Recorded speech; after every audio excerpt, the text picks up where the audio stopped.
Louvado seja nosso Senhor Jesus Cristo.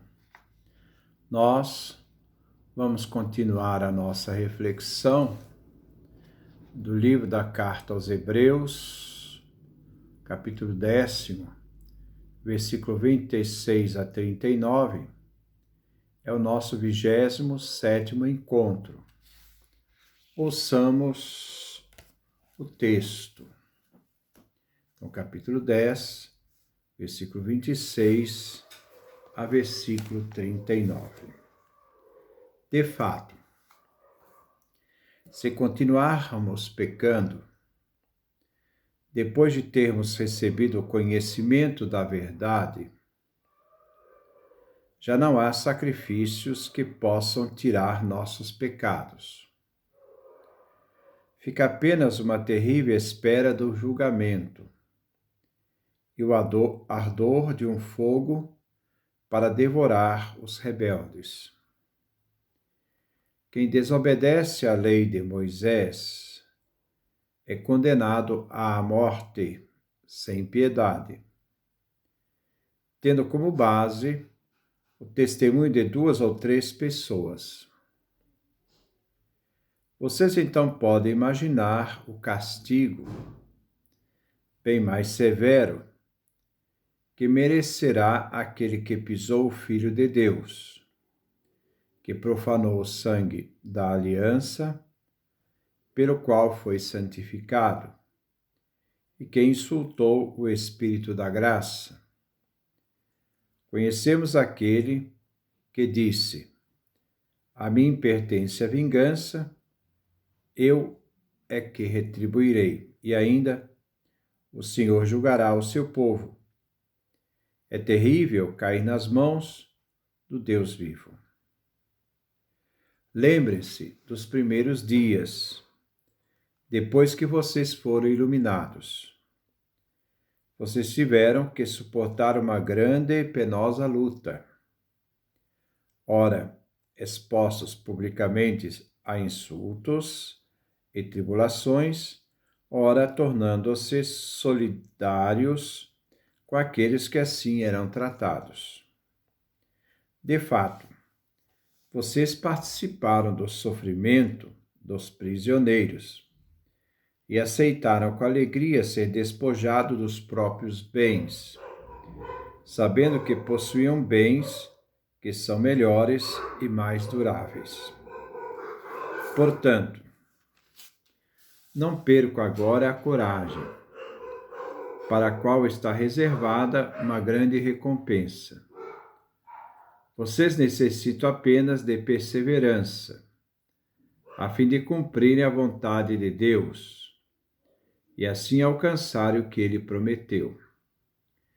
Porque falta apenas um pouco, e aquele que deve vir vai chegar e não tardará. O meu justo vive pela fé, mas se ele volta atrás, nele eu não encontro mais nenhuma satisfação.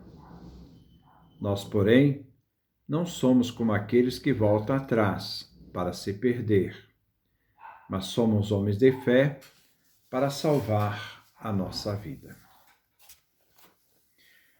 Então, no primeiro momento, nosso autor vai falar sobre o perigo das apostasias.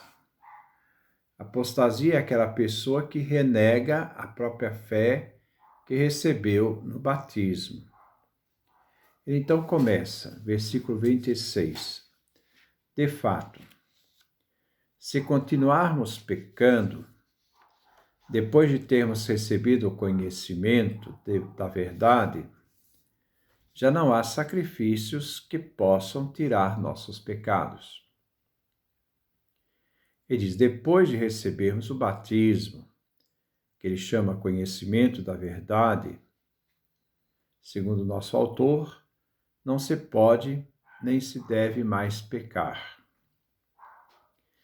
Depois do batismo, ao viver a graça recebida, não se deve continuar pecando. O fato de pecar não tem remissão após o batismo. Era uma concepção da Igreja Antiga. Quem pecasse depois do batismo já não podia mais obter outra remissão dos pecados. Podemos ver na obra chamada Pastor de Hermas, do ano 150, depois de Cristo, que responde à possibilidade do perdão após o batismo, quando se renuncia à fé ou se peca. Versículo 27. Fica apenas uma terrível espera do julgamento e o ardor de um fogo para devorar os rebeldes. Após o batismo, não se pode pecar, diz o autor. Se alguém pecar, deverá esperar o julgamento, pois negou a graça recebida no batismo. Aqueles que pecam depois do batismo são chamados rebeldes. Se revoltaram contra aquela graça batismal, romperam com o caminho com Cristo. No Pastor de Hermas, a igreja, depois de pecar, após o batismo, então, no caso, aquele que recebeu o batismo, após ele ter pecado, depois de ter sido batizado, só se pode perdoar uma vez mais. A tradição da igreja, no final do século, afirmava o poder da igreja em perdoar pecados após o batismo contra o rigorismo daqueles que não aceitavam o perdão. Porque eles se referiam àquelas pessoas que foram batizadas. O batismo remia todos os pecados e não se podia pecar após o batismo. Versículo 28. Quem desobedece à lei de Moisés é condenado à morte sem piedade, tendo como base o testemunho de 2 ou 3 pessoas. Isso aqui é o livro de Deuteronômio, capítulo 17, versículo 6. O autor cita o rigor da condenação. Aqueles que desobedecem à lei de Moisés, não há perdão. Era pena de morte, por causa da transgressão. Versículo 29. Vocês podem, então, imaginar o castigo bem mais severo que merecerá aquele que pisou o Filho de Deus. Isto é, que profanou o sangue da aliança, pelo qual foi santificado, e que insultou o Espírito da graça. Apostasia. Aquele que renuncia à sua fé recebida no batismo, o nosso autor diz que o castigo será muito maior que aquele que desobedece à lei de Moisés. Aqui é um comparativo superior àquele que renunciou à fé recebida no batismo, bem mais severo que aquela lei de Moisés. Pois o que renunciou à fé, o apóstata, ao fazer esta coisa, pisou o Filho de Deus, o desprezou a graça recebida. Ele também, ao renunciar à fé, profanou o sangue da aliança, da nova aliança, que Jesus derramou na cruz. E que por este sangue o fiel tinha sido purificado, mas depois ele renunciou. Agindo assim, o apóstata, aquele que renunciou à fé, insultou o Espírito da graça, o Espírito Santo, que o santificou. Versículo 30. Conhecemos aquele que disse: a mim pertence a vingança, eu é que retribuirei, e ainda o Senhor julgará o seu povo. O autor busca citações da Sagrada Escritura, onde Deus professa as seguintes palavras: a mim pertence a vingança, eu é que retribuirei. Tirado então do livro de Deuteronômio, capítulo 32, versículo 35, 36, ou Romanos, capítulo 12, versículo 19. Versículo 31. É terrível cair nas mãos de Deus vivo. Ele termina essa exposição dizendo que o apóstata, aquele que renunciou à sua fé recebida no batismo, de que cair nas mãos de Deus vivo é terrível, pois recebido a graça que Cristo realizou em nós no batismo, renunciamos a essa graça por soberba. Muitos renunciaram à fé nas perseguições dos imperadores, daquelas que aconteceram no Império Romano. Diante de governadores, renunciaram à fé para salvar suas vidas, achando que renunciando à fé nada implicaria na sua vida de igreja. Continua nosso autor com uma parte dizendo: não percam a coragem, incentivando os cristãos a manterem a fé mesmo em momentos de perseguição. Versículo 32. Lembre-se dos primeiros dias, depois que vocês foram iluminados. Vocês tiveram que suportar uma grande e penosa luta. Os primeiros dias de iluminados, foram os dias que se seguiram ao batismo. Naquele tempo, o batismo era chamado como sacramento da iluminação. O autor da carta quer que os cristãos, destinatários da epístola, fizessem um ato de voltar atrás no dia do batismo e se lembrarem do compromisso assumido. Os cristãos tiveram de enfrentar uma grande perseguição, uma luta provavelmente contra a perseguição de Nero. Tiveram que manter viva a fé batismal e não renunciar à fé, não se tornar apóstatas. Versículo 33. Ora, expostos publicamente a insultos e tribulações, ora, tornando-se solitários como aqueles que assim eram tratados. O autor refere aqui a perseguição. Os cristãos foram, de forma pública, insultados e sofreram tribulações, como açoites, com o objetivo de renunciar à fé.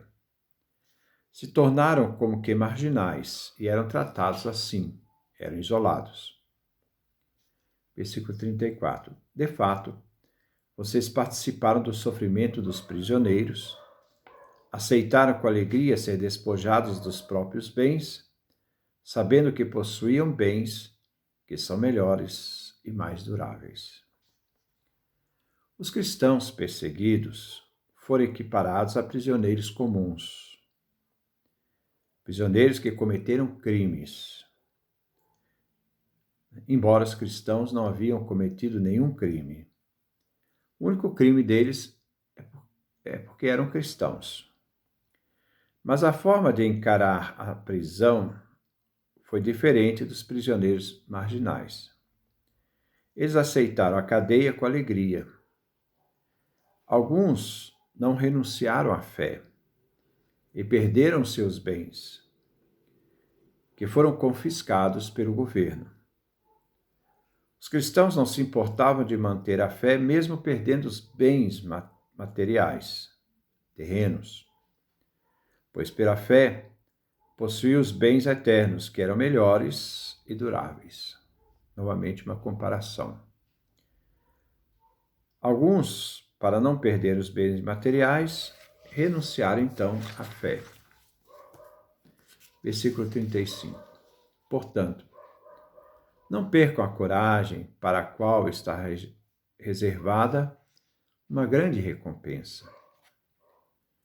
O autor quer encorajar os cristãos perseguidos e nas perseguições foram provados na fé, para que mantenham firmes. Eles não podem perder a coragem. Devem enfrentar as perseguições. O que buscam, isto é, a grande recompensa, é muito maior que a recompensa humana. versículo 36. Vocês necessitam apenas de perseverança, a fim de cumprir a vontade de Deus e assim alcançarem o que ele prometeu.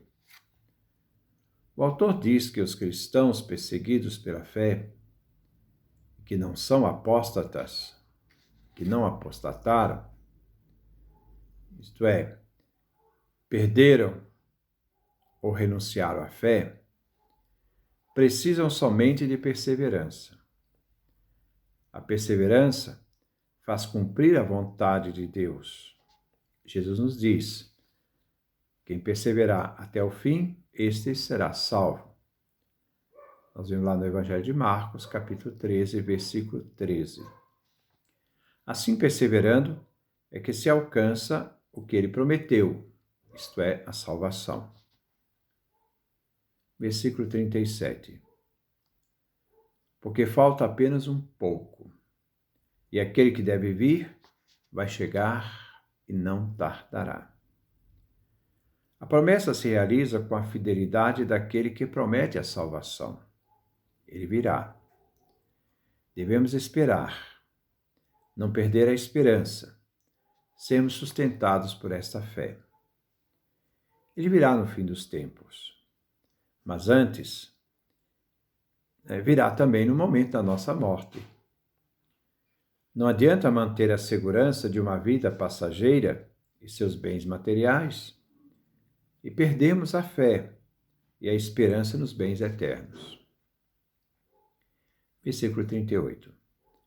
Meu povo vive pela fé, mas se ele volta atrás, nele não encontro mais nenhuma satisfação.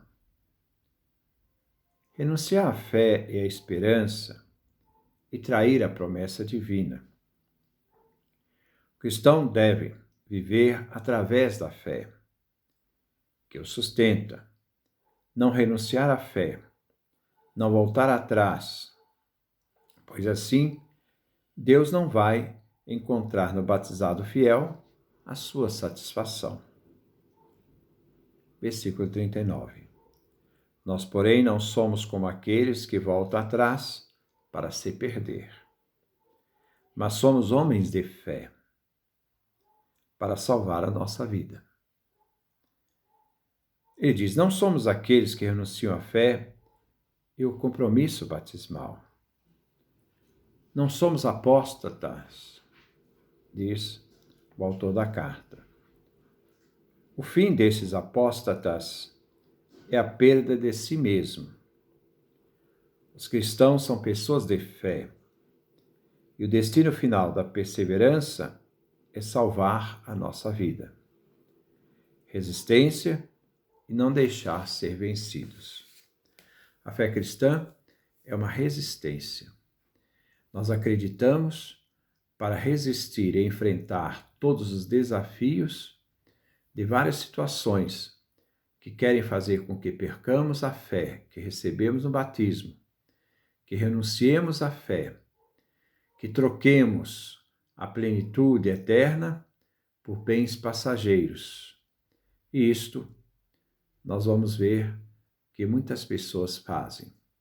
Deixam a realidade garantida da fé, a certeza da fé, por uma realidades passageiras. Preferem as migalhas da mesa ao pão da partilha do próprio Filho de Deus. Que Deus nos dê a sua graça, a sua bênção, a sua face resplandeça sobre nós.